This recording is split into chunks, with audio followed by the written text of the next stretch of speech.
Association నుంచి president గారితో అందరం అడ్వకేట్లను కలిసి జనగామలో జరిగినటువంటి అమృతరావు అడ్వకేట్ దంపతులపైన జరిగినటువంటి దాడిని ఖండిస్తూ వారిపై దాడి చేసినటువంటి ఎస్ఐసీలను సస్పెండ్ చేయాలని చేస్తూ పరకాల బార్ అసోసియేషన్ సభ్యులం అందరం కలిసి కోర్టు నుంచి ఆర్డీఓ ఆఫీస్ దగ్గర వరకు బైక్పై ర్యాలీ నిర్వహించి ఆర్డీఓ గారికి వినతి పత్రం అందజేయడం జరిగింది.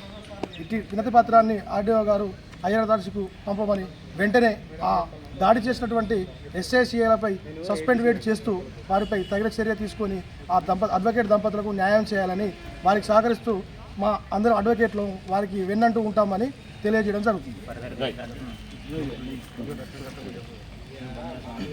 నా పేరు బందేల స్వామి, నేను Parakala bar association president.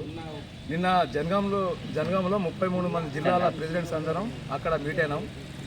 Already bar association presidents, తర్వాత స్టేట్ బార్ అసోసియేషన్ ప్రెసిడెంట్స్, ఆ ఫెడరేషన్ ఒకటి స్టేట్ వైజ్గా అది దాన్ని చేసిండ్రు.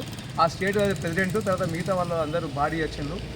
దాని తరఫున జనగాం జిల్లా జడ్జి దగ్గరికి పోయి ఆల్రెడీ వాళ్ళు మాట్లాడిండ్రు. తర్వాత సిపిను డిఎస్పీ గారు మాట్లాడిండ్రు. వాళ్ళ మీద ఎఫ్ఐఆర్ చేయాలి, తర్వాత వెంటనే వాళ్ళని సస్పెండ్ చేయాలని అన్నారు. దానికి వాళ్ళు లేట్ చేసినందుకు మేము నిరసనగా వాళ్ళను సస్పెండ్ చేసేంత వరకు మేము కంటిన్యూ చేస్తామని అక్కడ వాళ్ళు మన బార్ అసోసియేషన్ ఫెడరేషన్ వాళ్ళు చెప్పిండ్రు. వెంటనే వాళ్ళని సస్పెండ్ చేయాలి.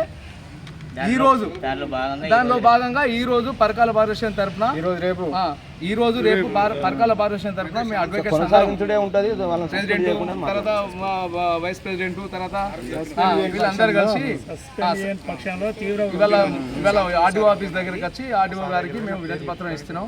అది పై అధికారులకు పంపించి వెంటనే వాళ్ళని సస్పెండ్ చేసి మా న్యాయవాదులకు న్యాయం చేయాలని, లేకపోతే మళ్ళీ ఈ ఏదైతే ఉన్నదో ఇది ఉధృతం చేసుకుంటా కంటిన్యూ చేయాలని మా ఫెడరేషన్ తరఫున మేము మాట్లాడుతూ దాన్ని అదేవిధంగా అడ్వకేట్ రక్షణ చట్టం తేవాలని ప్రభుత్వం వాళ్ళపై చర్య తీసుకొని వెంటనే సస్పెండ్ చేయాలని మేము కోరుకుంటున్నాం.